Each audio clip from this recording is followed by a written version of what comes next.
This podcast is a member of the Place to Be Nation family. Visit us at placetobenation.com, the only place to be in your pop culture world. Now, to show our gratitude, we're not going to be like the other guys and jerk you around and bullshit you. We're going to tell you the truth.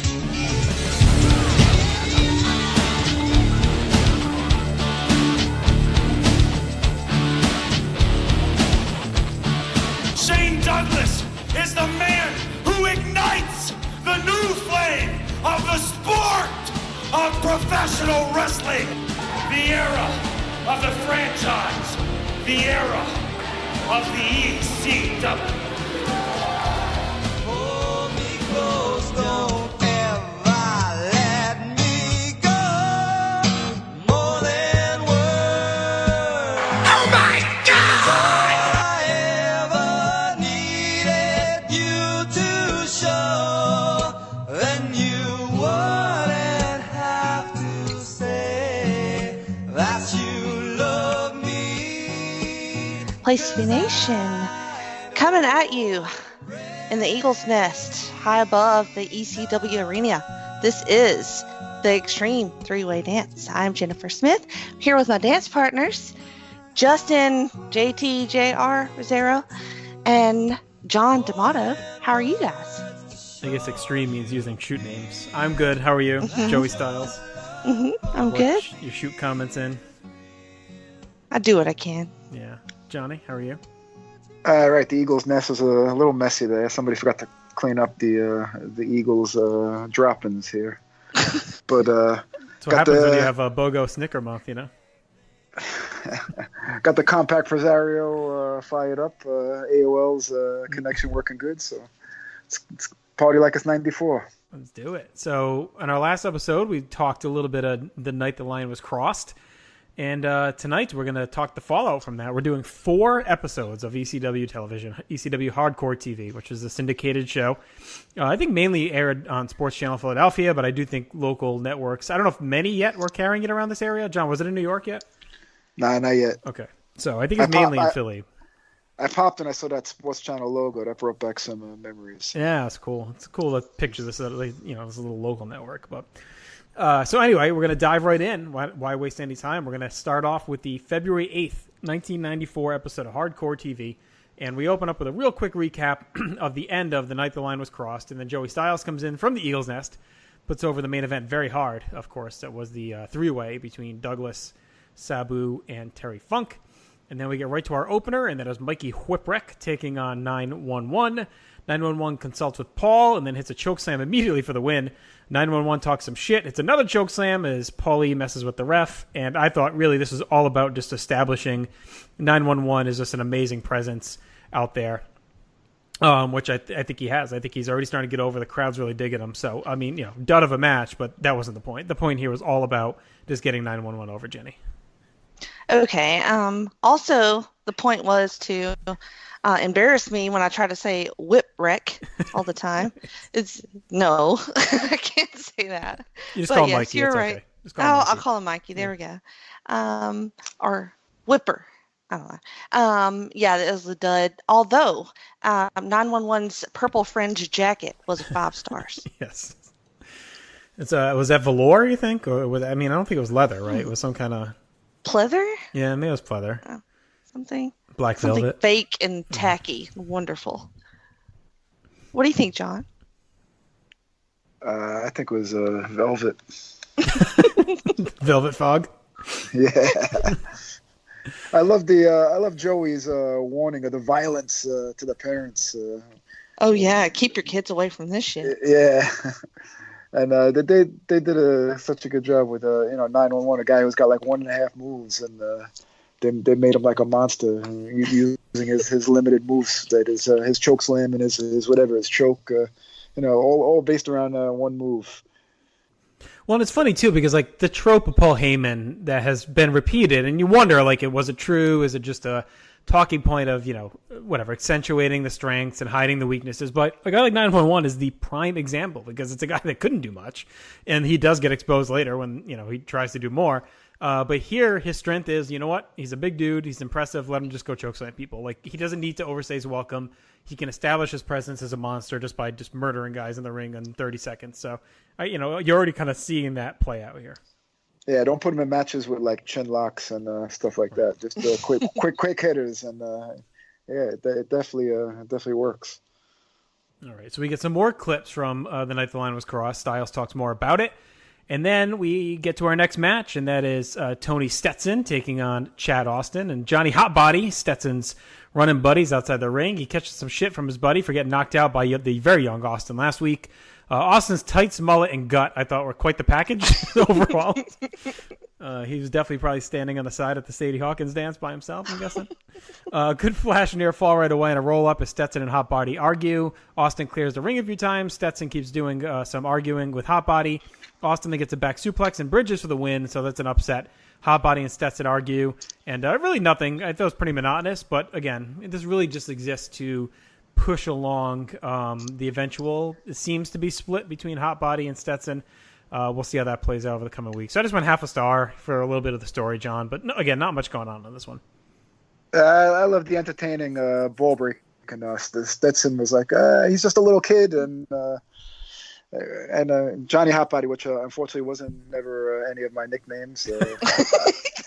I more resemble Chad Austin, a fucking melted candle. Johnny Longlegs? Don't we? I don't think so. Not even nothing that complimentary. But I like the foreplay between Stetson and Hot Body. You can see something brewing there. Foreplay? Now you're talking my language. Yeah, I just had a question mark. Like, this was like nothing. Nothing happened here, pretty much. Stetson with his amazing outfit there. Long sleeve shirt and Zubaz, is that what it is wearing? Yeah, Zubaz, yeah. Yeah. The friggin' weight juice had sweats. Yeah. Yeah, he's like early '90s, like Jersey Shore Guido. You know, like that's that's what it looked like at that time, right? I don't think there was Zubaz because they were plain though. Like Zubaz had the stripes, had the cool, kind of knockoffs, I guess. Yeah. They were like the Kmart brand. Yeah, they very most likely were. And they probably weren't even his. He probably borrowed them. I think he was wearing backstage. a belt or like a fanny pack with them too, so I just set that off really nicely. And we kind of talked about this before, like about how these shows are going to go, but it's a very much a 90s Cindy wrestling show, right? So we're just going to get a lot of stuff like this, quick hits to push things along, especially here where they're trying to get across so much in such a short amount of time to get people to the arena. So we get through multiple slates through this episode that proclaims ECW is not a secret anymore. So they're really propelling kind of the heat off of the night the line was crossed to talk about how they're getting national recognition in the wrestling world with the match between Sabu, Douglas, and Funk, and kind of what that meant for them as a company. So they were trumpeting that already, a week later. That brings us to the next match, and that is Sensei Patrick Tanaka taking on Keith Shearer. I always thought it was a dig at Dave Shearer, but I guess not, because it's Shearer, Schera. But at first I thought it was a Styles accent. He just wasn't pronouncing the ER, but it actually is Shearer. Styles notes that Paul Diamond is injured, so Sensei Patrick is going it alone here now against Big Keith. Shearer shakes hands and then attacks from behind, gets a little flurry. I mean, like Tanaka, he's such a good wrestler, but this whole look and gimmick confounds me at ECW. Like we talked about it last episode, but Patrick is an odd name. He's a sensei, but he's got baggy sweatpants on and a long sleeve sweatshirt. Not even like a hoodie. He's just got like the old school 80s, 90s long sleeve sweatshirt on. It's such an odd combo for a guy that's supposed to be like this, martial arts sensei. Mm-hmm. At least he switched away from the purple and went to all black here. True, that's an upgrade. But what happened to the Tanaka karate pants he had in Orient Express? Like just throw those on with a t-shirt or something if you don't want to be bare chested. But the sweatshirt is such an odd combo. Tanaka comes right back. It's a flurry of offense. It's a power bomb and gets the win. The rally at the end was fine. Again, not much going on. I do like Tanaka. I like. We'll see him a bunch here, I think, in early 94. So I've always been a fan of his, and it's cool to see him get a little bit of push and showcase here because he was always kind of nothing more than just a tag guy or a job guy in his WWF run. And I know he's bigger in AWA, but we're kind of a decent amount past that now. So what did you think of this one, Jenny? I don't know how you noticed anything Tanaka was wearing when you had Keith in that green animal print. What animal is his skin supposed to be from? And his I don't know, bright red knee pads. I don't know. That was just quite the look. It was yes, very much a look. Yeah. So it was just like 1 star, whatever. We gotta come up with some sort of like code name for these matches in ECW. Apparently, it's like, I don't know, a fuck shit junk match. Right. Yeah. Yeah. There's levels of it, right? There's 911 where it's kind of the squash, and then this is kind of a next level up where it's semi-competitive but still a squash. And that's ECW, as we'll see, actually sets the template a little bit better than like WWF was at the time as we move along, like having multiple marquee matches. Not just a bunch of squashes in one marquee match, which was pretty much WWF standard. Once Nitro comes along, obviously that gets blown out of the water. But for now, ECW is kind of pushing it a little bit, as we'll see, with multiple matches with name guys. But we got to wait because it's not happening tonight in this one. John, any comments on Sensei Patrick? Well, as far as sure, you could see it must have been hard for ECW to get jobbers to work for $9.99 or whatever, because we're going to be seeing a lot of Scherer and Whipwreck. They're pretty much the only 2 jobbers that made up. But Scherer actually got some offense. And a little bit, yeah. Yeah, when he jumped Patrick at the beginning. Patrick. And he like awkwardly tried to throw him through the ropes. Yeah. I still think you should have went with Pat O. Tanaka. Like, you may as well go all in on the Irish thing if you're going to do it. At least he improved. He stepped up from the purple to the black. Oh, God. A purple long-sleeve sweatshirt is about as ugly as it fucking gets in 94. Matty in the house has a scoop of the biggest story of the year. He interviewed eyewitnesses from the press conference, and we hear from J.T. Smith, Hunter Q. Robinson, Public Enemy, who, in a great this is a great bit. They're rummaging through stolen wallets as they're cutting their promo, rambling on. And then let's talk about Johnny Pots and Pans. Fucking Public Enemy. Oh, they're so good as we go through this. Jason and then Patrick talk as well. Jenny, what are your initial impressions of Matty in the house? This is the first time you're seeing him, right? No, this was like, not to spoil anything, but this was like my favorite part of the whole show. Yeah, it was very radio show visual, and I liked the Hunter Q. Robbins glasses. They were tremendous. Oh, so giant. I mean, they definitely were the glasses I had at this time. 100%. The Public Enemy reminded me a lot of like current day Street Profits. So maybe they're like channeling Public Enemy as well. They definitely are, because it's not a coincidence that they started doing this gimmick when Paul Heyman took over Raw, where they're kind of backstage commenting and everything going on. They're definitely aping Public Enemy from this time period, for sure.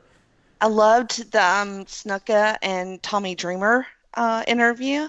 Well, hang on. We're getting there, right? Oh, okay. We didn't get there. So we're just ending with Matty. What did you think of Matty himself, though?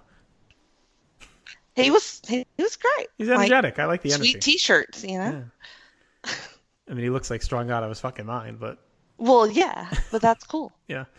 Anything here for you, John? Matty in the house. It wasn't this one on the previous one when he was sitting there eating a pizza with Joey, and then Joey was going on and on about enjoy that pizza. I paid for it. It was more like a greenie in the house. This was I love like the random feels of the ECWs too. It'll play out more and more and more, but just stuff like that, right? It's just like it's chaotic. We're hacked up. We're all over the place. Like shit's happening all left and right. The Flyers jersey, which was very 90s, when the hockey jerseys were very popular at this time. People wore them for fashion. And shit's just this shit's constantly going on. Like that's what I like about the show. It's like stuff. Nothing overstays its welcome. We're constantly moving. All right, so we get another promo from Hunter Q. Robbins, who's back from his big vacation. He's ready to make a splash with his new charge, Jimmy Superfly Snuka. And then we get an interview from last Saturday with six-pack Jay Sully with Jimmy Snuka and Tommy Dreamer. Snuka shits all over Dreamer. Dreamer says he has no reason to be standing next to a legend. Dreamer says Snuka is a legend, and he's rooted for him since he was 9 years old. He was in awe. Snuka calls him out because he called him old. Dreamer stammers, tries to defend himself, but basically just keeps calling Snuka old. Snuka gives him a final warning. Dreamer tries to be respectful. And God, Snuka, I hate getting into him because he's such a piece of shit, but he is so good here. It's just the douche heel. Like this was the role made for him at this point, just this angry veteran maniac. And Dreamer just he's just this awkward rookie trying not to offend this legend and just keeps offending him, just keeps calling him old, basically. So it was really good. And I always dug Six-Pack Jay Sully. He was, of course, the main play-by-play guy before Joey Styles showed up in late 93. So Sully, a little bit rougher on the edges in the booth, but he's good for like this kind of stuff. He's kind of a good stooge backstage announcer. So I like old Jay here. Johnny, what do you think of this segment? The Dream was trying to. At first, he was looking like weak, trying to suck up to Snuka, but then he kept stumbling on himself, saying, "Oh, I've been watching you all my life since I was 5 years old," and he kept fucking up and putting the old jokes. But yeah, Snuka was tremendous. He was saying, "TCB, brother, take care of business," and then with the woo, woo, woo, he was doing the woos. He's such a nut. But the Robbins dude is horrible, man. He's got like a fake like half fruity, half English accent or whatever he was trying for. It was terrible. He's brutal. He's an awful D-level manager. I imagine that he brings Snuka down instead of bringing him up. Man. I imagine that segment was like when Logan and Chris Colo were talking, like at a tailgate or something. I've listened to you all my life growing up on the Place to Be podcast. Oh my God. Anyway. What'd you think of this, Jenny? I think you liked it, right? Oh, it was wonderful. Why is Tommy Dreamer's face like 14 shades whiter than the rest of his body? It's so awkward. It's so weird. It's really just completely like off-putting. It's like he goes not in a as tanning off-putting chamber. as It's like a tanning chamber with his eyes. head sticking out or something. Yeah, that's what it is. Yeah. And Snuka's crazy eyes is just, it looks shoot. Like, I think this is like legit how he is as a person. Like, I buy this. Was. I mean, I think it, I'm not going to get to the past, but yes, I think that's exactly what he was like. His eyes will haunt my dreams for the next several nights. It's very, very scary. And then I didn't know what he was doing at the end. My notes say he barked like a dog because that's what it sounded like to me.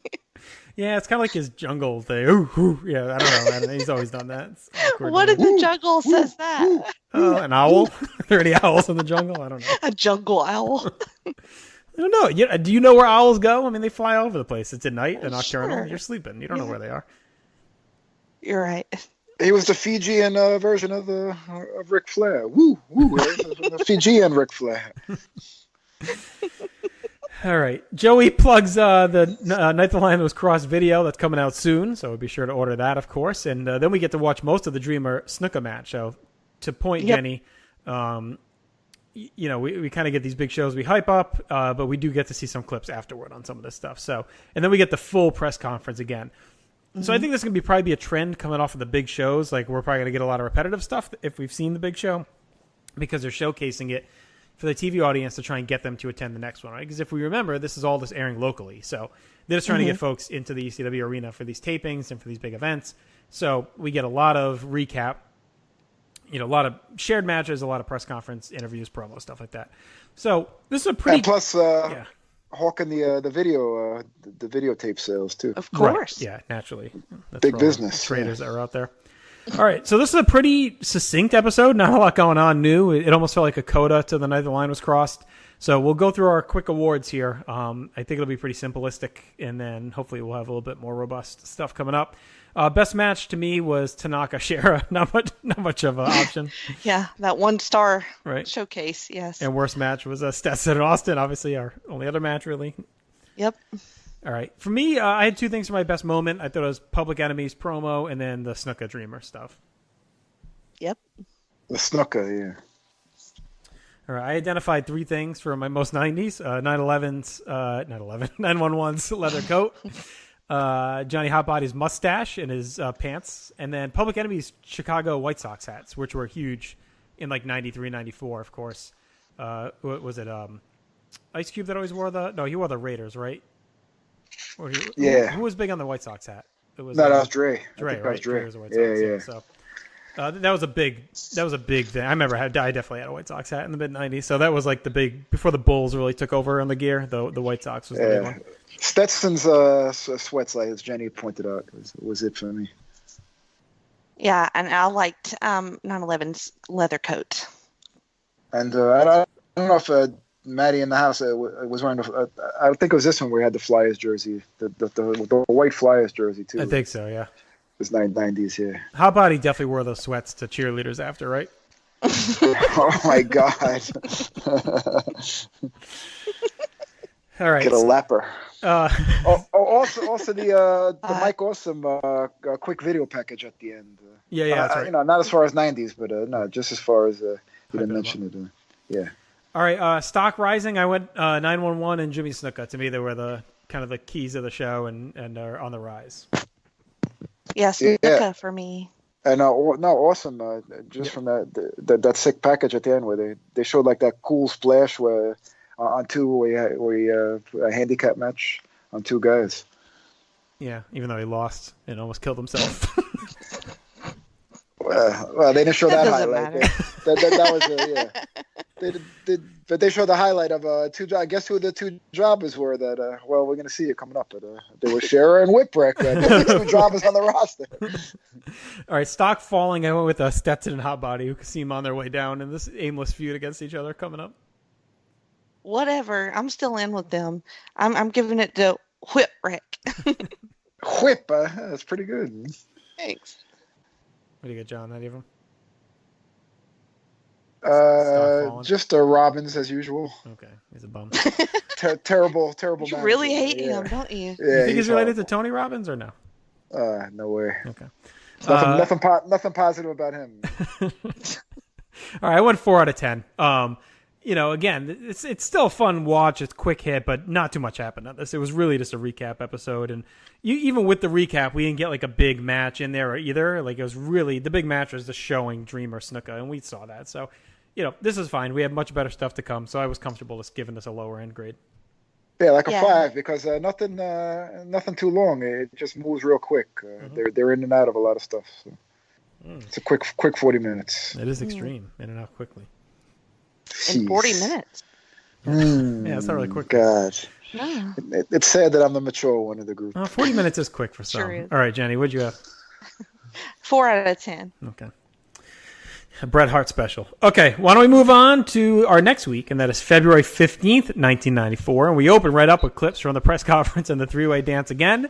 And then Six-Pack Jay Sully talks to Commissioner Todd Gordon, asks who will challenge Terry Funk on March 5th. Gordon says the NWA board has determined that Shane Douglas will get that match, challenge Funk to headline a very loaded card on March 5th. Paul Lee barges in. He's not happy with that decision, but Todd Gordon yells him off. So I thought it was a pretty good opening segment. Right away, we set the stage for March 5th. We established the main title match, and I think Douglas challenging Funk coming off of the Ninth Line Across made a lot of sense. Yeah, Todd Gordon's a great hype master here. Mm-hmm. I like Paul Lee with his little run-in when he freaked out. And then I like the ending where he said, I'm sick of you, Jay Sully. Everyone's sick of poor Jay Sully. Gordon. It was Gordon that says I'm sick of Paul Lee. I'm sick of you, Jay Sully. Yeah. Todd Gordon just went scorched earth on everything. Yeah, he did. Fucking Sully. All right. Next up, we have our first match, and that is Chad Austin back at it, taking on Shane Douglas. Douglas comes out with Sensational Sherry. Paulie and 911 come out as 911 just murders Austin, and Sabu attacks from behind. That brings a lot of back and forth and some angry strikes as the brawl ignites. The locker room eventually empties and breaks them up. I thought it was a cool scene. So the match doesn't really happen. But again, it was all about Paul just being pissed that Sabu gets looked over for the title match. So they just come out and take out their aggressions, try and get at Douglas and murder Austin. So I thought it was a really good segment. I thought, again, it continues to make 911 look like a badass. And it really pushes the flux at the top of the card with all these guys jockeying for the title shot. Yeah, Joey was great through the whole time directing it towards pumping the Shane Funk match coming up in March. Yeah, I wish Sherry had just gotten in with the brawl more. She was kind of on the outside there. She should have been in the middle of it. It is cool having watched a ton of Sherry for Place to Be podcast in '89 and then seeing her here like still doing the same shtick. Sherry goes on my list of people I did not appreciate as much until I really watched closely a lot of this stuff and just how consistently active and what a role she played in all these matches. I mean, she's just awesome. She's awesome with Savage. She's, great with in WCW stuff I've seen with Harlem Heat.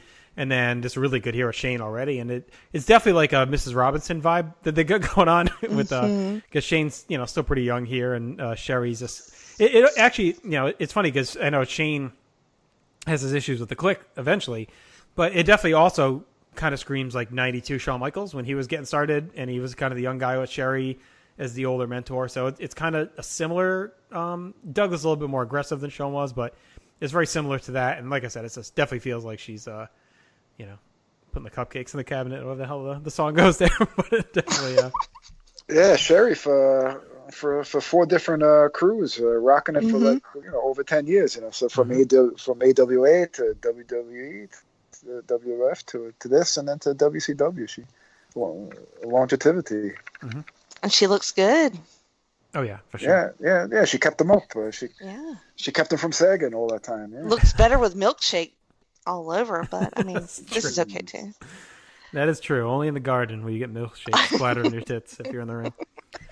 All right, Paul gives a promo about how Shane Douglas will forever be a target and hated on in ECW, the NWA, and beyond. He says he's the talk of the wrestling world. That was a really good promo. It's Paul at his best, right? Because he's talking shit on Douglas, but he's also putting him over at the same time as like a big deal. And he's putting over ECW as a big deal, saying they're the talk of the wrestling world. We're the center of everything right now. So like this is just classic Paulie, just getting everyone and everything over as he's talking. All right, glad we all agree. Yep, there you go. All right, next match, we have a great tag team. They've actually kind of become one of my favorite teams here as we've gone through this, and that's the Rock and Rebel and the Pitbull taking on JT Smith and Tommy Cairo. Jason's out with a stable, looking sexy as always, of course, managing the Rebel and Pitbull. Pitbull is so jacked up. Joey talks a lot, right? He's like overjuiced. Yep. Yeah. Joey talks a bunch about Shane Douglas being a marked man in wrestling. Cairo controls Rebel with a flurry. Pitbull is beating on Smith after a break. Smith comes back and cleans house, and Jason chats with his crew. Rebel takes over on Cairo. He gets some basic strikes, some double teams. Pitbull opens it up with his power and some martial arts and some vicious offense. Cairo takes a bit of a beating. Cairo and Rebel hit a double clothesline and both end up tagging out. And then we get a really fun House of Fire bit from JT Smith as he everything breaks down. Then we get all 4 brawling. Cairo and Rebel battle outside as Pitbull overpowers Smith in the ring, but Smith gets the sunset flip for the win. So just like a couple weeks before it, the night the line was crossed, Smith gets another flash pin over a bigger guy. This was fun, but I just like Mike Awesome slipping on the appeal for JT Smith. Like, I get the appeal of this guy as a local underdog hero, but these are guys I don't want to see losing. Like, I'm really into Pitbull right now. Especially his music is great. But I wish like he shouldn't be losing this match. Like, let fucking Rock and Rebel lose. Why is Pitbull losing? He looks great. He's like kind of young. He's jacked. Like, he looks like a guy that doesn't belong in ECW right now. But here he is. They should be using him more, not losing flukish ways. So I went 2 stars because I did enjoy the match, but I didn't really enjoy the finish as much, Jenny. I was kind of a sucker for that other match that you referenced, the little flash finish. I like it. Pitbull sucks, and he wishes he was JT Smith. I like how he spits on him though. That's pretty hot. Yeah, you got that. And Rebel's hair is really, really, really bad. Really horribly bad. Mullet. John, before we came on air, we talked to Uncle Nino from Jersey Shore. I think Rock and Rebel looks a little bit like Uncle Nino. He's got Uncle Nino in him. Definitely. But I agree with you, though, because they make a big deal about Pitt and Rebel, with Jason as the nefarious manager, and then they go out there and they lose. It's you think it's going to be a tag team that's pushed, and then they suck. Yeah, but they dominate the whole match, and then just JT Smith gets lucky. I think nobody besides Steve Austin should wrestle in jeans ever. This Tommy Cairo's wearing them with the black shiny belt. Does not look good either. So I vote for no more wrestling in jeans. This is the wrong promotion for you. We're going to get plenty of jeans. He's got kind of like he's got like painter's jeans on or something with the tank top tucked into it. It's not a good look. Not a good look. Poor Pitbull. Meant to be the official theme of these jobs. Didn't All right. y'all tell me he ended up murdering his family and stuff? So No, that's the other what's that? Pitbull. That's There's another okay. Pitbull. There's two Pitbulls. I get my pit bulls confused. It's actually, well, I guess it's technically 3, right? I mean, no, there's, and yeah, it's the other Pitbull that in Rhode Island. Yes, he murders his family. Oh no, I think, did he do it, John, or did his wife? What the fuck was the deal with that? Do you remember? I think he's the one who mentioned it last time. Is he there? Yeah, you looked it up last time. It was the other one. Didn't right? register. It didn't register. Yeah, I think it was number 2. Yeah, it's definitely number 2. September 25th, 2003, at age 36 in Westerly, Rhode Island, right down here by the beach. Along with his girlfriend, Diana Hulsey, both from a fentanyl-induced overdose. So he didn't kill her. They OD'd. And they were lying in their home dead for days while their 2 children, a 21-month-old boy, and an 8-month-old girl, were apparently alone in the house with the bodies for those days. Oh, Jesus Christ. Oh, my God. All right. I regret bringing that up now. At least he didn't kill them. Just play that music over all of my comments from now on.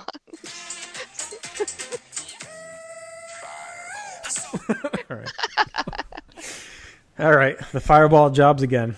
Promo from Jason and Mr. Hughes. Jason brags on himself as always. Hughes yells about his match. Oh, John, did you have any comments on that match, by the way? I'm sorry. Did we go right to Jenny? I forget. Yeah, no, we're good. We're good. All right. Jason brags on himself. Hughes yells about his match with Hawk, Road Warrior Hawk, that is, on March 5th. Styles runs down the full card, and we get to the NFL primetime music underneath, which is kind of cool as they pimp that up. So Mr. Hughes versus Hawk is one of the big matches going down on March 5th. We then get highlights from Snuka and Dreamer, and Styles reminds us that Tommy Dreamer is the first person to ever survive the Superfly Splash. I don't know if that's accurate or not. I haven't looked it up. I don't remember, I know off the top of my head, ever kicking out. Like, I know guys have, dodged it and he crashed into the mat. But Dreamer did kick out of the first one before eating 2 more and probably nearly dying. And then we head back to the ring as Mr. Hughes takes on Hack Myers in a big battle of hosses. Hughes goes out on the offensive with strikes, hits a vicious hard clothesline to wipe out Hack, and then hits a nice standing dropkick. Hack ducks a clothesline, but Hughes gets the sidewalk slam for a very easy win. I expected a little more from Hack Myers, but he pretty much just gets squashed, but this was effective. Again, we're building Hughes to fight Hawk, and they do a nice job getting him over. I went a star here, Johnny. Yeah, I always love when big fat slobs get up for a nice drop kick like that. It looks so much more impressive. And even Joey said the only time Hughes leaves his feet is when he wants to, which was a good line. Yeah, quick and smooth. And Joey put over before he put over Dreamer Snuka, saying Dreamer survived even though he got splashed 10 times. Mm-hmm. Roughneck looking a little better than he did against Sal Palomo, I think. Yes. That drop kick was sweet. So I just went 1 star, but it was fine. Yeah, and Hughes Hawk is a cool little showcase match. They're still working in some guys, some other, big name guys, some other promotions along with their own. So they're blending the card nicely. So that's a good one. All right, we go back a few weeks with a showdown between Jason's crew and Sandman and Peaches. They traded some shit-talking. Things got ugly when they threw liquid in Sandman's eyes. He got blinded and then accidentally smashed his wife Peaches with a swipe. Really well done, and Peaches took a rough-looking shot. Yep. Tommy Cairo came out at the end to help Peaches, and Sandman just ignored her and walked off. This is going to be one of my favorite stories as we move forward, just to let you know. It gets to be really well done. It really starts the transition of Sandman from kind of the surfer dude to what he would become. But this is a really good segment. I mean, it's not something we saw live on this show, but I was glad to get to see the whole thing in a video package, Jenny. Yeah, Joey talks over everything that they're saying when they're bitching at each other in the ring. So I kind of wish I had heard them.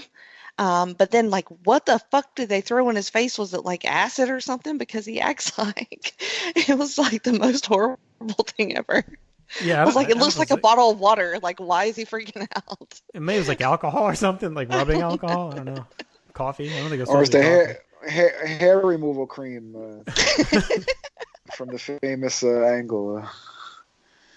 Well, he sold it well, and yeah, she really took a hard hit. Something tells me that might have been not been the first time that. Yeah, I agree. They did that. Yeah, poor Sully too took a nice one. Sully. Yeah, he did, didn't he? Yeah. Oh, he's such a goof. Into the country, I'm gonna eat a A lot of peaches. Tommy Cairo wants to eat a lot of peaches. I'm sure he did. All right, next match, the Bruise Brothers taking on Tony Stetson and Johnny Hot Body. All Bruise Brothers here. Another squash to reheat them after the night the line was crossed. Hot Body dodges a tag, lets Stetson take a shit kicking, and that's payback for last week when Tony was yucking it up during his loss, or a couple of weeks ago. Stetson finally levels Hot Body and then chucks him in the ring and walks off as he gets beat down and pinned. So, Hot Body, of course, having his issues with Stetson and then bails on him here. Just, again, another squash showcase of the Bruise Brothers. So I went half a star, John. Yeah, I love this this little lovers quarrel between Stetson and Hot Body. Me too, right? Two goofs. It's a good little angle. And also, did you catch Bill Apter at ringside? Was he out there? Away. Yeah, you'll snapping some photos. He got some access, VIP access to the photos. but yeah. This is all about the Hot Body Stetson lovers quarrel. I love it. I love it too, but it's more importantly about the Bruise Brothers and how fucking awesome they are at kicking everybody's ass, because they're my new favorite tag team. Even with my boo Kevin Sullivan, still I love me some Harris Brothers, and I went 1.5 on this match. Wow, we're in your wheelhouse. Yep. All right, there you go. Bruise Brothers keep trucking.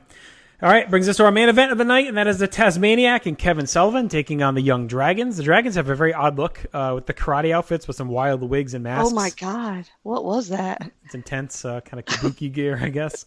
Sullivan and Taz start hot with a brutal beatdown out of the ring. They use chairs. They use a giant table. Sullivan uses a hammer. Just all kinds of shit. A fucking hammer. I love they don't even waste their time. They're just like not even faking having a match. They just immediately go outside the ring great. and just get all these weapons. And Sullivan just loves this shit. He atomic drops the dragon onto an open chair. Awesome. And then they both use the tree of woe. They land some shots. The ref just calls for the bell. He's like, fuck this, I'm out.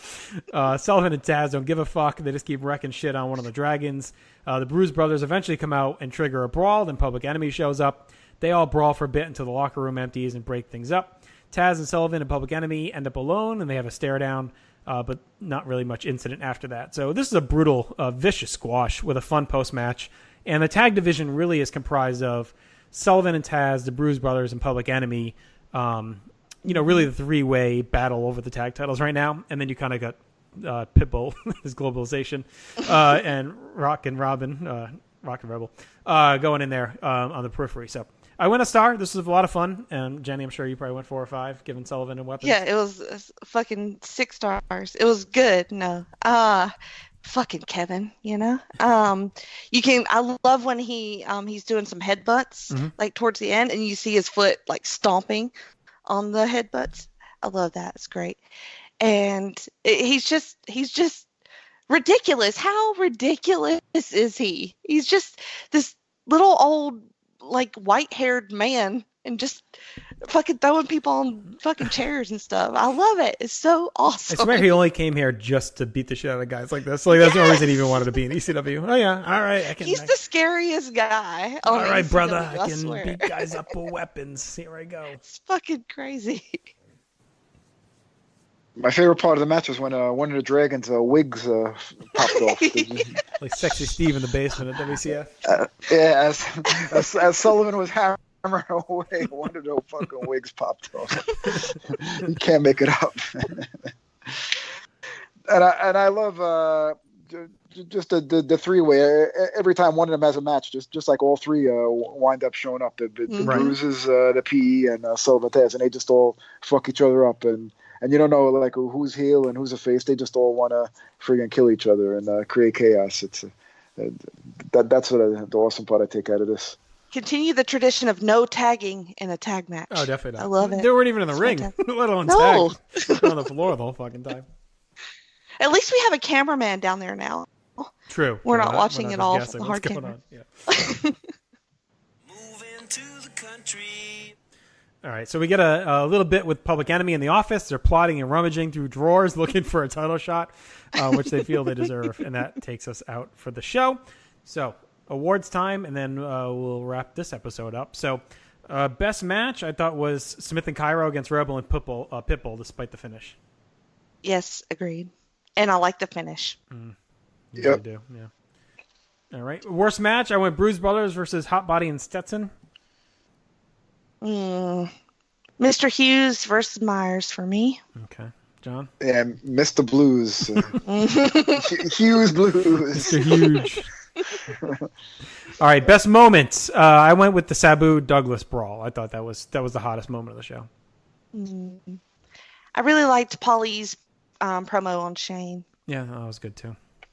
I'm gonna go with when the Dragon's fucking wig fell off. All right, most 90s. I went with Rockin' Rebel's denim jacket on this one. Oh, that's good. I went with Paul E's phone in his promo. Well, that's a layup. I think after one more, we're gonna have to just retire that one as an honorary. Hey, that was not in the rules. All right, after this, I said one more. Right, if he wins another one, we're gonna retire that. I'm gonna go with the Peaches 90210 original hairdo. Good choice. Stock rising. I went with Shane Douglas. I don't care about the finish. I went with my boy Pitbull, and I went with Mr. Blues Clues as well. I think he's on the rise with the big match with Hawk coming up. Whatever. JT Smith is clearly on the rise. Shane and Hughes, yeah. All right, stock falling. I went with the Hack Myers and Tony Stetson here. Stetson's being made to look like the bitch in the Hot Body relationship. So. Hot Body's clearly the alpha male in that thing. So I went with the Young Dragons and their floppy ass wigs. They're falling like they're fucking wigs. The Dragons, definitely. You couldn't even see their faces. I don't even know what was going on with them. You know who it is? It's probably Mikey Whipwreck and fucking Chaz. Sure, I don't know. They might have been too tall. Yeah, they might have. Dragons. All right, I thought this one was a little bit better than last episode, so I went 5 out of 10 on this one. I think we ticked up. We had some more matches going on, a couple more angle stuff going down, so a little notch up from a week ago. I did 4.5, so not quite as much. Yeah, staying with a 5. Yeah. All right, so that episode in the books as well. We've gone through half the month worth of ECW Hardcore Television. We're going to take a quick break. When we return, we'll look at the 222 and 3-1 episodes of ECW Hardcore TV. This is the Extreme 3-Way Dance. Listen to what's going on in the world of Placement Nation. We'll be right back with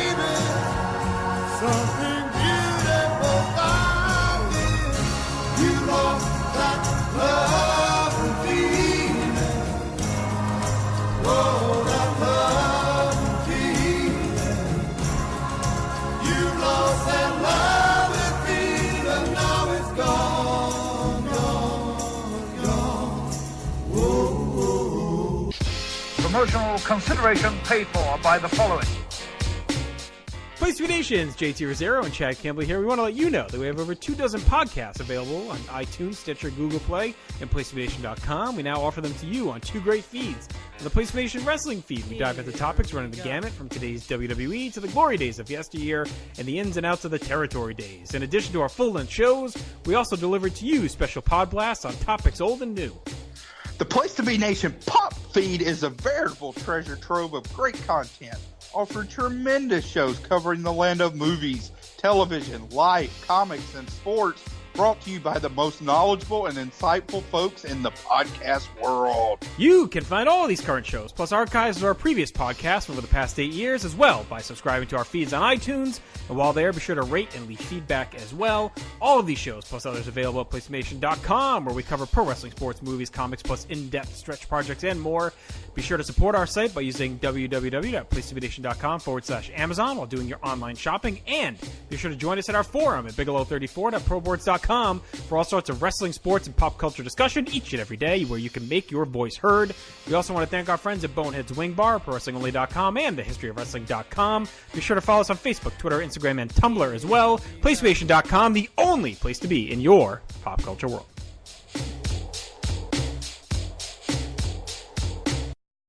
One of these nights, one of these crazy old nights, we're gonna find out, pretty mama,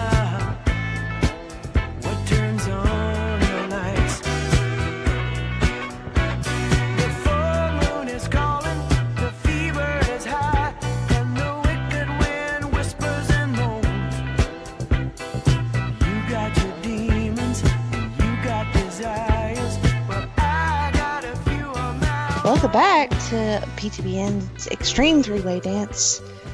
Oh my gosh, this has been so extreme so far. What do you guys think? Having fun? More extreme than I've ever been right now. Never been this extreme. What about you, John? I'm extremely entertained. It's been good. I've definitely enjoyed the, for a guy that has to review like 3-hour house shows from MSG and everything else, like this is I've enjoyed greatly just watching these quick hit, everything goes ECW shows. So I'm excited to talk about them. And I think we have a lot of cool stuff coming up. So.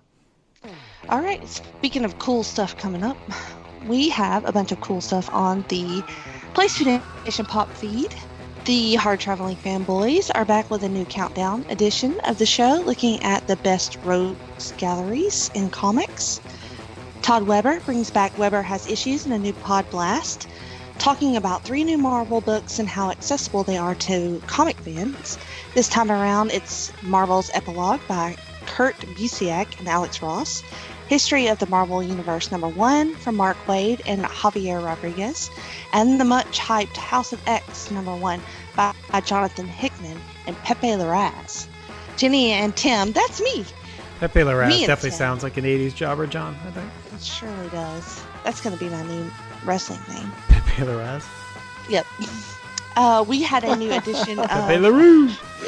Talking Pop. We had Don't Distract Me.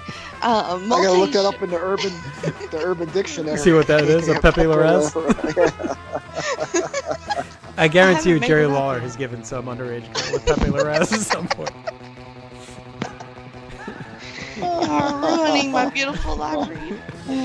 Alright. So there was a new episode of Talking Pop with Andy Atherton. Very controversial episode, to say the least. That was a great episode. I had a lot of fun talking dogma. Yeah, you sure did. That was with in Laugh-In Theater. Is that right? Did I cut you off? It's okay. Okay, sorry. Well, you said controversial at the end of the Atherton, so I just assumed it was... Well, I was talking about Talking Pop, obviously. Oh, or I didn't know if you meant Pop Goes to the Movies, where they froze out Scott Criscolo. So, controversy. Oh, yeah. Was that in their review of Once Upon a Time in Hollywood? Yeah, there's a lot of drama backstage on that one, right, John? Oh. Do tell. Well, in order to Pop Goes to Movies, one has to go to the movie. Is that how that works? Yeah, so unfortunately one person didn't get to pop his way to see it in a timely manner. So. I am going to see Dora on Sunday, so if anyone wants to Pop Goes to Movies on the Dora the Explorer movie, I'll be ready to go. You might be riding solo on that one. It's okay. I'm gonna put it out on tout. Michael Payne is in it. It's good. Pepe Larraz as well. All right. On the new Sunday Groove, David and guest Andy Helene discuss their personal Desert Island discs. DC4U is back with the first week of Justice League month. Russell and Todd discuss the JLA's greatest stories, adapted media, and creators. Only on the DC4U podcast. They also discuss the divisive Snyder Cut, which totally exists. Don't forget to like the greatest song of the 80s tournament, our Facebook page, so you can vote on our polls in round 2. And anything you guys want to say about the 80s tournament? It's awesome. There's been some tough matchups every day. 6 go out on Facebook, and then they also go out on Twitter. So votes have been robust, and they've been consistent. So I feel like the people voting are enjoying voting. So be sure to keep voting, and this thing's going to run for a bit longer. Obviously, there's a lot of songs.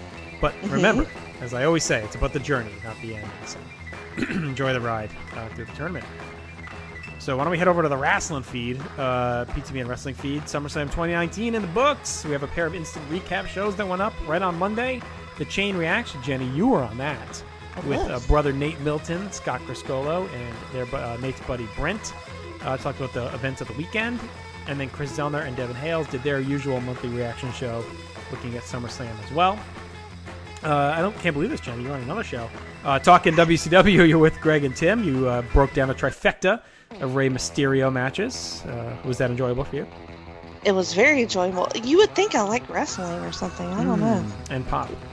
talking it too. I was back with Chad Campbell on Wrestling Warzone. We've been off for a few weeks in the South, though. Luckily, everyone goes back to school like in July 4th, I think. So we're back on it. I looked at the 122 Raw Nitro. It's a famous Raw. That's the one where Vader beats the shit out of Gorilla Monsoon. So go back and check that out again. Listen yet. And on the newest main event, Scott, Steve Willie, and Brother Nate talk SummerSlam, and joined by Pete Scheermacher and Ben Zanni to recap this year's Scenic City Invitational. Ben and Pete also did a full breakdown of the whole weekend down in Chattanooga on row 1, seat 1. And in episode 2 of the Extreme 3-Way Dance, that's us. We talked the night the line was crossed. And finally, episode 7, You Don't Know Billy Jack Drew introduced Jordan to Jumbo Tsuruta versus Tenryu from 6/5/89 in All Japan. Also want to mention we dropped episode of the Vintage Vault, not Vintage Vault, but the Place to Be Nation Wrestling, I forget what the hell I call it, whatever. From the Vault. From the Vault? Yes. Where the big boys play. Chad and Parv. So if you're trying to catch back up on those, if you hadn't listened to them, we kind of low-key drop them on the PTB Wrestling feed every couple weeks. So we're enjoying listening to those. Those are always cool to go back in time and check out. PlayStation.com, PTBN's tribute to 1994 continues to roll on. We had a new piece drop today, the day we're recording this. Peter Winson looked at the strike from 1994. Jason Sherman also has a piece coming out this week as well. And then the Draft Wars crew is back looking at SummerSlam matches. We did a full draft to SummerSlam. Jenny's getting some votes. I'm getting some votes. But Tyler Kelly is running away, I believe, with the poll. But go read the results of the draft and vote on who had the best one. And also, remember, each and every Wednesday, check out Glenn Butler's weekly walk around the web. And check out our social media pages and message board at bigelow34.proboards.com for information on the GWE pay-per-view and TV match ever project. Get in on the conversation research today. Before you know it, we'll be putting lists in, so be sure to check that out and submit your list of the top 100 WWF matches of all time. So why don't we fly back to the Eagle's Nest and get back into some ECW TV. We will go in with the 2/22/94 episode now. We open a video recap detailing, again, the issues between Funk, Douglas, and Sabu, setting up Funk's the big Revenge 3-5 show. It is Funk's Revenge. Styles is in the Eagle's Nest, sets up the show ahead. We revisit, and that was not an eagle noise I made, huh? They're more like a... No.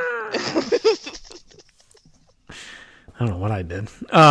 Revisit last week with the huge tag team brawl that closed the show. We also revisit Public Enemy searching for title shot papers.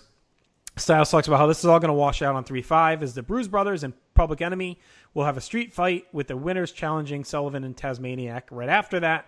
That's followed by a video recap of Public Enemy and Bruise Brothers had their wild brawl a few weeks back. And then we get into our opening match, and that is Mike Awesome taking on Keith Shera and Mikey Whipwreck. So Awesome gets a big tune-up for his TV title match against Sabu on 3-5, which is a big spot for him. I thought it's a cool idea, too, to let Awesome show off against two dudes. Awesome just beats the piss out of both guys with clotheslines, gives a punch in Oklahoma Stampede. Then he murders Mikey with a big German suplex, hits a top rope splash on both guys, and then powerbombs Mikey on top of Shera. So I thought this was just a statement classic squash. Awesome looks awesome. Because he is awesome. He's awesome, like awesome. I really dug this. I gave it a star, John. I thought this was just a great way to start the show with a red-hot squash. Awesome, just beating the shit out of these guys. Yes, I love handicap matches. It really gets over the monsters. Going back to that's what I loved in the 80s when they would have Andre, sometimes versus 2 or 3 guys. And anytime you see a handicap match, it's beautiful. And that double splash at the end over our 2 favorite jobbers, which is our 2 only jobbers. Tremendous getting Awesome over. I agree. That was awesome. Mike Awesome. Something else that I enjoyed was something about the video quality happened in this episode. I don't know if you guys noticed it, but things look clearer. It's not as grainy. I think it's just the variance in the tape quality that they had at that time. Like, it might just not have been stored as well, some of them. Some might have been dubbed more. But yeah, it's a week-to-week thing with these. It's like some look great, some look like shit. Yeah, one of them, the sound was real. I think it was like the 2-1 right. one, which we skipped over because it was basically a rehash of the line. But the sound was like almost inaudible. I liked it because when they would show the replays and the recaps from the night the line was crossed, a lot of that was like hard to see and not very good quality. So it was clearer. Yeah, it was a lot clearer and more detailed. So I got to see Mike Awesome in all his glory here. And I went 1.5 on the match. And he didn't fall off the top when he did that. I know. I'm sure he was very nervous to go up there. I'm sure he was. Last time. All right, so Joey Styles back in the Eagles' nest. Damn, that was a good one. That wasn't me. That was an actual Eagles fan from YouTube. Oh my God. So he's cracking wise. He's in the Eagles' nest with Johnny Hot Body. He cracks wise about Tony Stetson, his big match with Don E. Allen. Hot Body. All right, we got another jobber. He's in there, Donnie. Yeah. Hot Body moving in on Scherer and Whipwreck's money. They probably only got paid $750 instead of the $9.99. We had to split it with Dole Donnie here. What is the obsession with the E? It's like, was this supposed to be a rib on Paulie? I guess you got Donnie now. Oh my God, yeah. So not as sharp as a marble, I tell you. Yeah, that was. By the way, John, I called my boss Claude Dumbo today. Johnny Hot Body jokes about taking Tony Stetson's girlfriend when they were 13. He calls him dumb and then mocks the girlfriend as well. Hot Body going all in here. Johnny Epstein. Gee, edit that. I mean, I think they were 13 too, but okay. All right, so our next match is Tony Stetson taking on Donnie Allen. Stetson attacks at the bell. He cuts down Allen and drops a hard knee. Hot Body keeps talking shit as Stetson makes quick work of Allen, who gets no offense at all. Stetson hits a flying forearm. Easy win. Not much here. Just pushing the split between these buddies. Three-quarters of a star for me. But you know what? You guys are the ones into this bold and the beautiful level storyline between I love it. Stetson and Hot Body. So go ahead. Have at it. I love the commentary. Me too. Hot Body was fat shaming Stetson like a motherfucker. He's like, oh, he dropped Allen like he dropped that pizza down his throat last night. This is tremendous with these two fools, man. Tremendous. That glittery jacket he came out wearing was something else. I was like, where did he get that shit from? It matches nothing else that he's wearing. Yeah, but I love the commentary. I like having somebody to kind of play off of Joey a little bit, even if it's just something silly like this. I did 1 star. 1 star, not bad. I'm glad you guys are so into this one. So, All right, we revisit clips of Snuka beating the piss out of Tommy Dreamer at the night the line was crossed, and that does bring us to our next match where the Superfly takes on Kyle Scherer, the twin brother of Keith. But I'm going to go on record here. I think they're the same guy. That's me. Oh my God! I think this is Keith Scherer coming back out. I think he's working. He's double paid like Dennis Stamp. I think he's coming out again for the second match. Like Jose Luis Rivera and Conquistador 2. All right, Snuka has his new manager, Hunter Q. Robbins with him. Styles gives. I thought this was really good here though. Styles gives a history lesson on the Superfly Splash, which I thought was really cool. Because again, they're really playing up how Dreamer survived, and they're showing a slight weakness in the splash, which has never been seen before. So I think they're doing a really good job getting over how big of a deal it was that Dreamer survived that first Superfly Splash. Twin brother Kyle is out, looking scared as fuck. Snuka stares with a sick look. Styles says he's a crazed animal that hears voices, and his career has been reborn thanks to Dreamer, and they will fight on March 5th.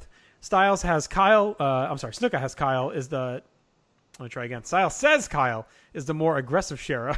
I guess I don't know how you can tell.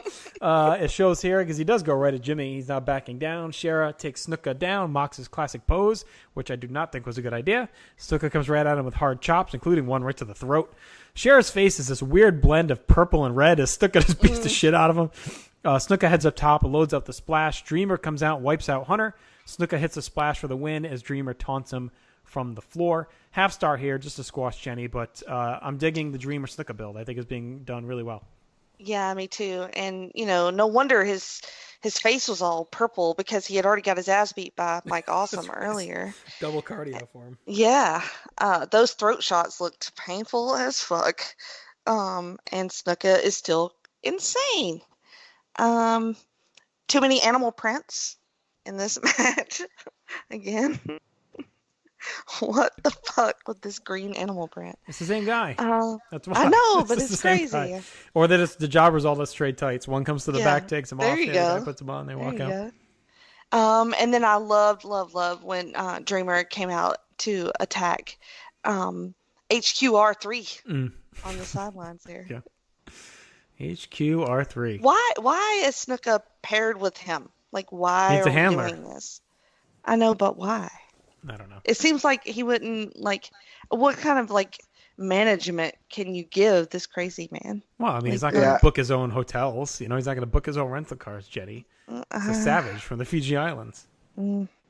I didn't love it at all because there's like no chemistry between. That's what I was thinking. No, it's awful. So, It's stupid. Hunter's awful. yeah, He's terrible. When Dreamer comes out and gives him like a 2-second Dreamweaver and puts him right to sleep, and then Snuka like carries him out like he has to act like he cares about. And him. yeah, I was like, he should have just left him laying there. Or just tossed him in a dumpster on the way out. Yeah, there's nothing between. A horrible manager. I can't reiterate it enough. All right, we go backstage where Jason talks himself up, talks some shit on the soon-to-be returning Hawk. He says Hawk is making the worst mistake of his life, worse than him hiring a drunk barber. He makes it very clear that he feels Mr. Hughes will win. I like this. Jason, he's a much better promo than I ever remembered him being. He was really good here. Yeah, it's ASMR Jason, because he has this very, like, low-tone, like, smooth sounding promo, right? He doesn't get worked up. He just tries to stay very calm. So it was very ASMR like for me. Yeah, with each week, Jason starts he pumps this Hughes Road Warrior Hawk match even more, and he keeps adding more to it. So it makes the match come up intriguing. We go from ASMR to ATM because we get a music video showing off some sexy clips of Peaches. Everything that went down last week with her, Sandman, and Jason's crew. Jay Sixpack Sully then talks to Sandman, says he isn't done with Rebel, Jason, or Pitbull. Shrugs off caring about Peaches. Says she's at home doing laundry. She stuck her nose in a man's business and got smacked. Sandman noticeably has shifted his character. Of course, he's out of the surf gear. He's rocking the denim. He's got a cigarette. And then he says his classic line, "Life's a bitch, and then you marry one." So Sandman invented that line. There you go. I've heard that before. Wow. Sully bails out, and Joey Styles is shocked. Let's talk about that Peaches video. Yeah, let's do go that. ahead. Let's go back. Go ahead. It was not hot. No, it was not. She's not hot. That's why. Yeah, exactly. She's like a Philly 4, man. That was a little rough. She's working the noon shifts for sure. Legit. In my notes, I wrote, "Ask the guys, is this hot?" No, because she's not hot. The video's hot, but it is a template for. It's funny where they're at with the women because ECW is very much known for their like sex appeal or sexual storylines and the way they present their women like later. But you can see it creeping in here, but they just don't have like the women to pull it off yet. She's in a Geo tracker. It's not even a quarter of a chub. It's likely she was delivering a pizza in that car on the way over. She should have. Maybe I could have got a half a chub if she had like a cheesesteak or a pizza or something. At least a little food porn because nothing was working down there, man. It was nothing. Terrible, man. When you're in the middle of a sausage fest, when you can't even get a rise at a JAD, it's. My favorite part when she's on the floor and she like slithers like on the little black. Yeah, like JT said, it's afternoon at the strip, the most depressing time when you're when you're having lunch. That's like a legs and eggs. You walk in and there's crew, there's Tony Stetson in his sweats. You turn around, there's Peaches on the stage, and Johnny Sorrow introducing her. Introduce Peaches to the stage. Not a Georgia peach. Sounds like a Rhode Island strip bar. What'd you guys think of the Sandman stuff, though? It was awesome. Oh yeah, he's definitely made a big change from when we first saw him. He was like a gentleman, clean cut. He's definitely morphing into the Sandman we know, the dirtbag. Yeah. Teenage dirtbag. All right. Next match is our final match of the night, and that is Sabu taking on Sensei Patrick Tanaka. Good TV title match here. Paul E. and 911 and the handler lead out Sabu on the stretcher. Tanaka gets a big shot as he keeps going solo. Dodges early. Sabu grabs the leg and grounds him. Tanaka recovers with a nice side kick and stays on offense until he eats a leaping boot. Sabu gets a side headlock and works that through a few flurries. Sabu picks things up with a somersault senton to the floor and then smashes Tanaka with a chair. Sabu then puts Tanaka on a table. Tanaka moves, and Sabu does another somersault senton and goes through the table in a big bump. Tanaka works the ribs back in the ring, dodges off a dive off the top. Tanaka gets 2 off a chop and then a great near fall and a powerbomb, which is a really good sequence. Mm-hmm. Sabu battles back, hits the moonsault for the win. I thought it was a nice treat. It had a rapid pace, some big bumps. I thought Tanaka looked damn good despite the sweatshirt. And he's really been an asset in the ring. In a promotion right now that doesn't have a ton of work rate, I thought Tanaka is kind of a bright spot in the ring. Sabu survives, but he's going to deal with Mike Awesome now on 3-5. So I went 2 3/4. This is probably the best match we've seen, at least TV-wise so far. We saw a couple that would probably rival it on the big show. But I really dug this. I thought it was a really good match. Yeah, I did too. It was a great quick hitter. And I like how they made Tanaka legit. Like there were a couple times where you thought that he would pull off the upset. It was real good. And I like how Sabu pretends to work a real match for 3 minutes, and then he just goes into his manic stuff. I'm just gonna work this chin lock for a minute, and then boom, off to the races. Yeah, I love how they had to control him like Hannibal Lecter after the match. They had to screen him. I thought that in the this is close to 3 episodes of TV I had gotten through of okay, here's a legitimate wrestling match. Yeah, finally. Exactly. It was really good. I really love that table spot. That shit looked like it hurt. I love Sabu's pants. I love the bright green and sort of bluish boots combo. You like the Arabian Nights look? I do. It looks good. I like those colors in particular. And the powerbomb was awesome. I bit on that real hard. And then I went 2.5, surprisingly, on one of these shows.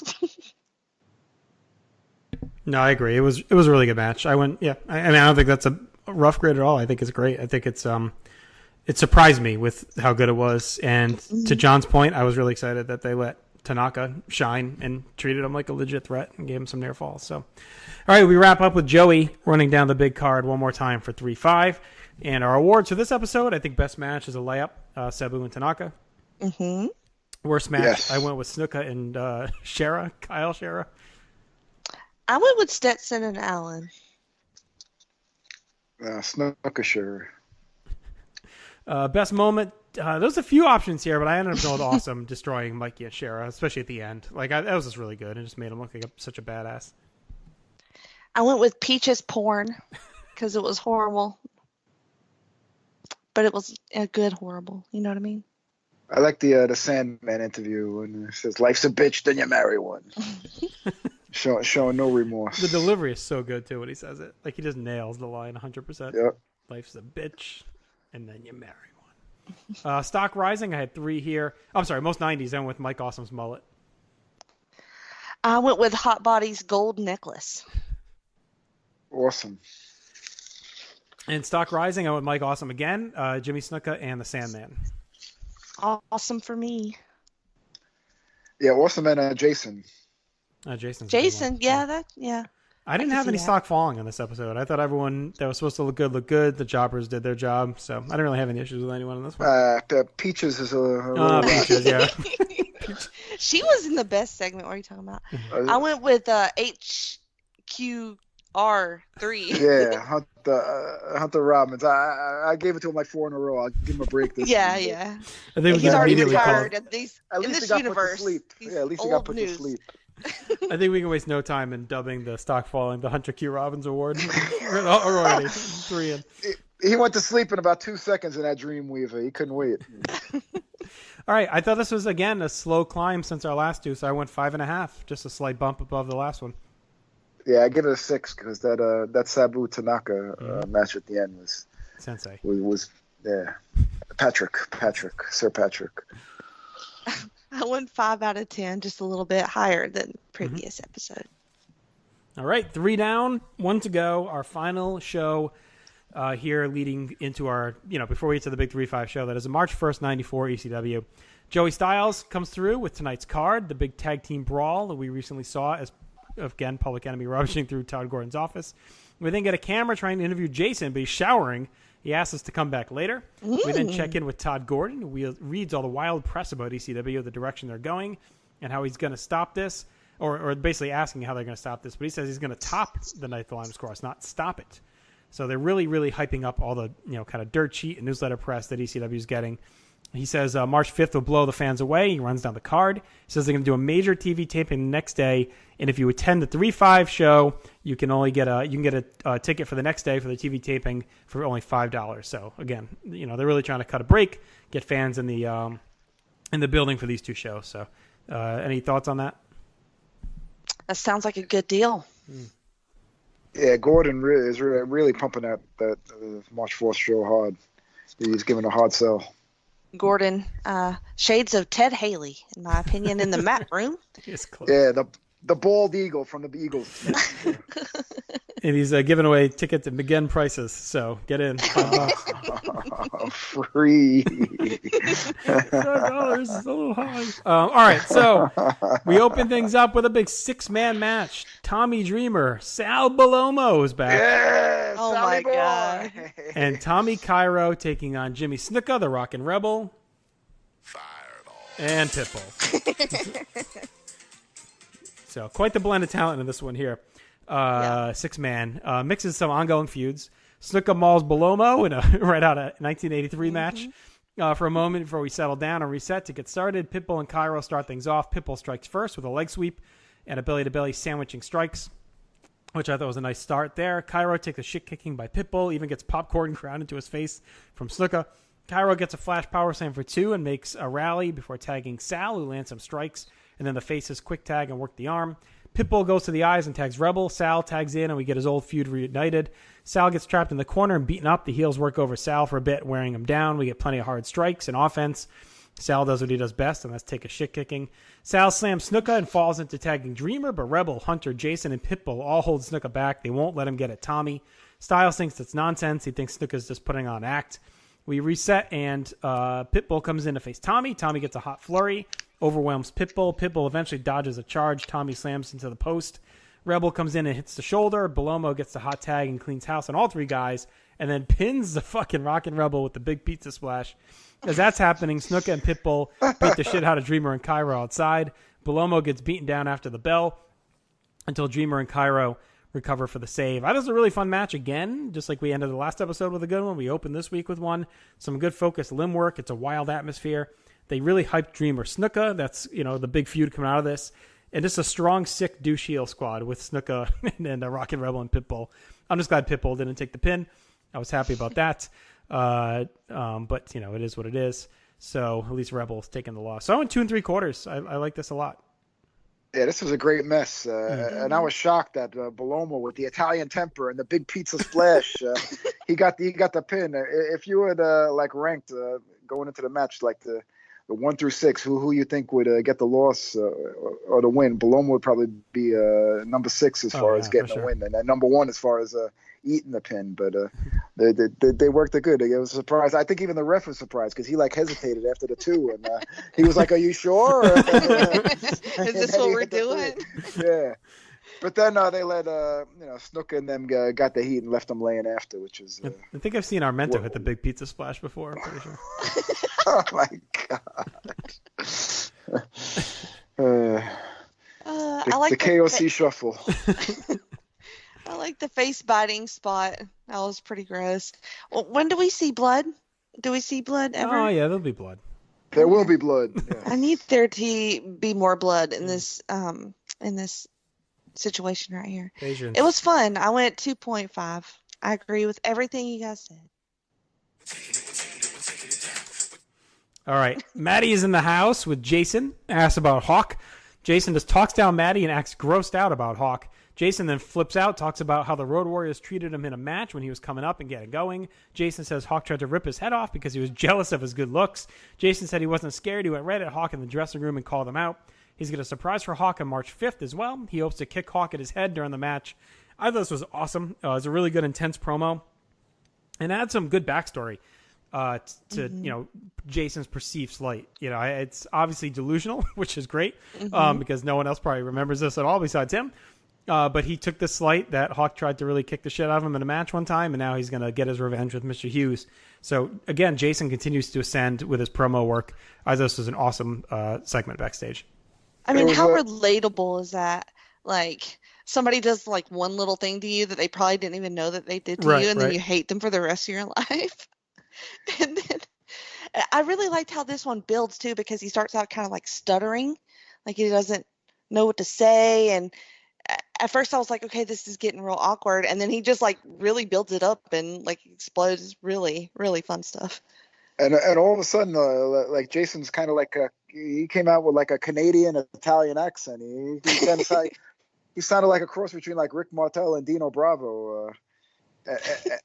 And also, he threw in a little homophobic remark saying, "Oh, your boyfriend Animal, you and your boyfriend Animal roughed me up back in WCW." So.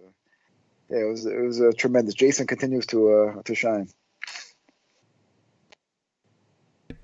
Joey Styles walks us through some recent actions of the Bad Breed. Transitions to more plugs on March 5th. That brings us to our next match, and that is Sabu and 911 taking on the Bad Breed. That is Axel and Ian Rotten. Hot start here. Sabu breaks out of the stretcher and charges to the ring. Starts off a hot brawl. 911 chugs out after him, and all four brawl in and out of the ring. Sabu dumps Ian Rotten into the crowd and hits a springboard moonsault over the railing onto him. 911 beats up Axel for a bit. Ian recovers and wipes out Sabu, but 911 chokes out both Rottens until the ref disqualifies him for the chokeholds, which I thought was kind of weird because I thought there was no DQs. So kind of odd finish. 911 keeps him clamped on. Sabu comes in and lands some shots. Sabu gets dragged off by 911 and his handler, but he breaks free and hits a slingshot leg drop before leaving.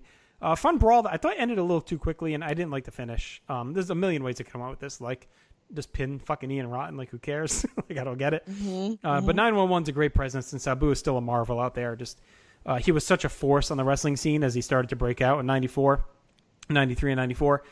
So like as more people learned of him, he was just, they become in awe of him and what he brings to the table. So I went 1.5 stars, Jenny.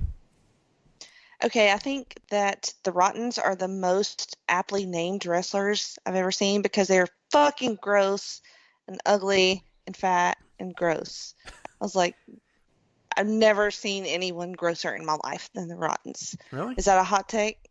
No, I mean they're ugly. Yeah.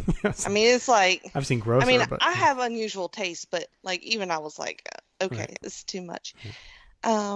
But yeah, I liked the I like the stupid the guardrail spot that looked pretty sick, and 911 choking out both guys at the same time was pretty awesome.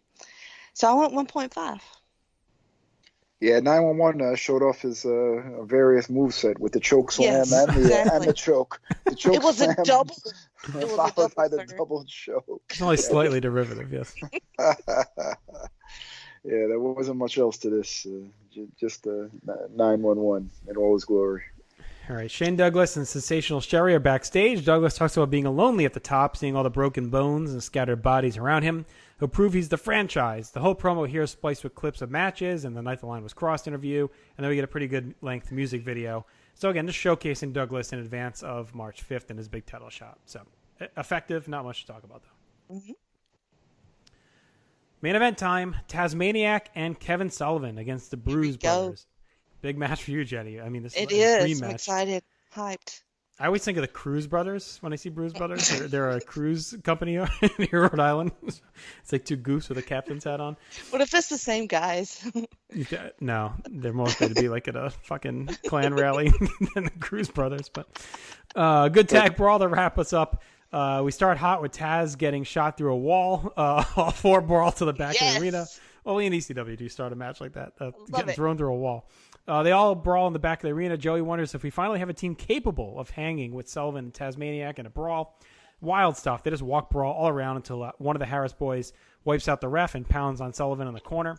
Taz snaps off a belly to back and covers, but there's no ref, so the brawl just keeps going until a new ref comes. Like Kevin Sullivan just kicks him in the nuts.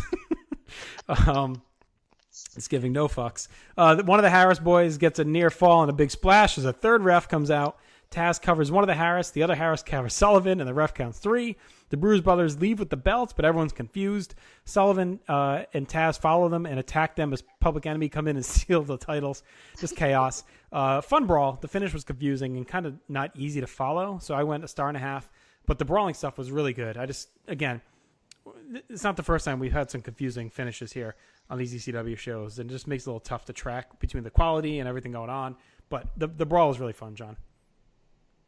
Yeah, and once again, it just shows that these 3 teams are attached at the hip, because anytime one or 2 of them are going to be in the ring, it's always going to wind up being a 3-way fuck fest. Right.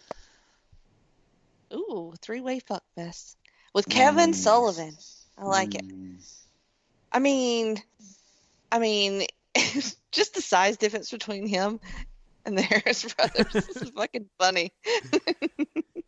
And then they just brawl everywhere, and Kevin Sullivan gets one of those chair shots to one of the brothers after the match at some point in the confusing ending. It was super fun. Like, it was awesome. I love this match. I want to watch it again now.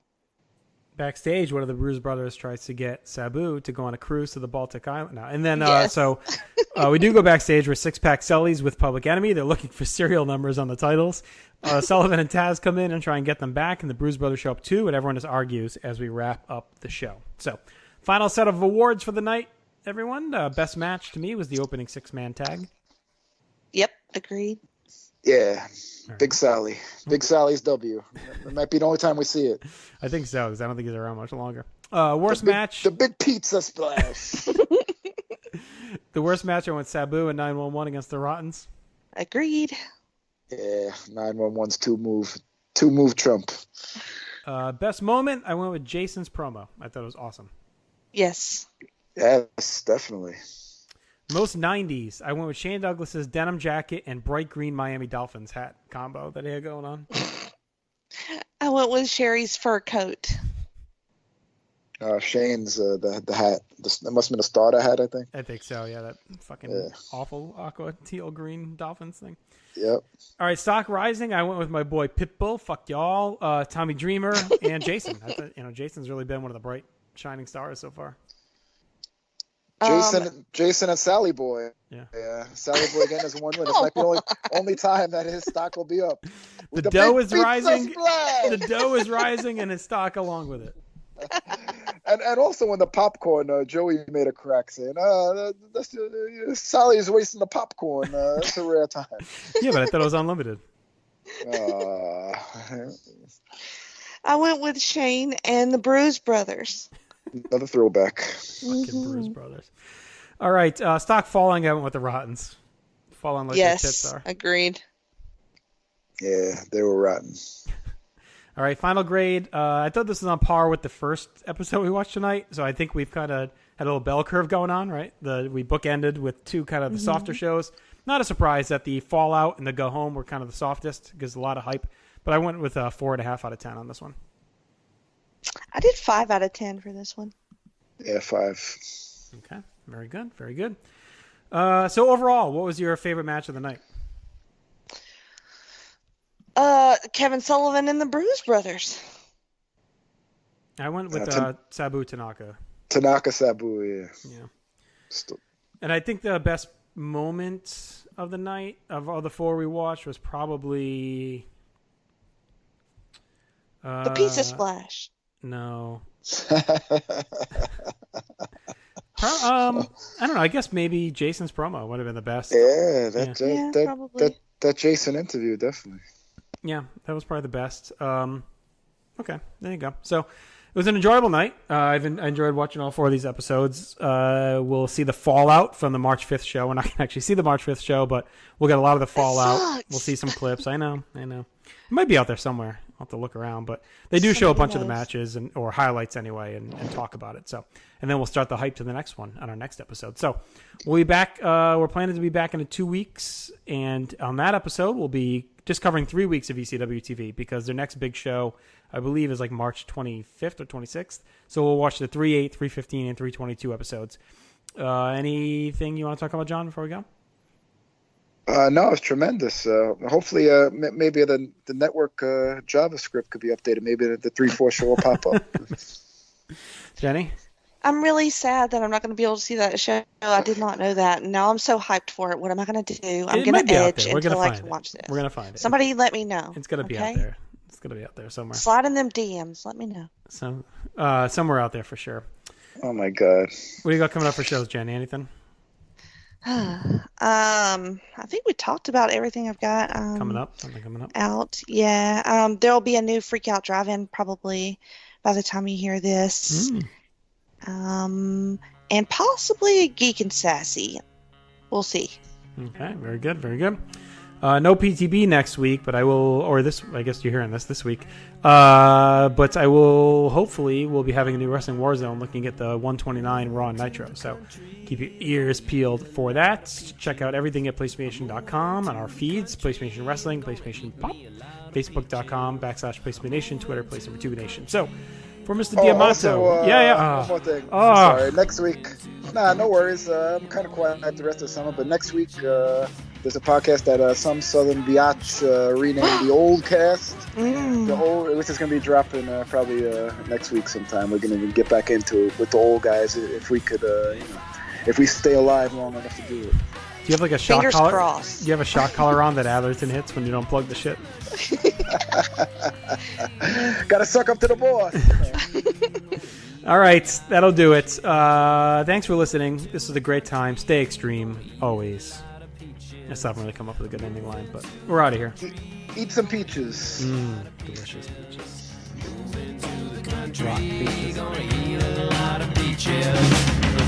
I took a little nap with a loose old twist, squished a rotten peach in my fist, and dreamed about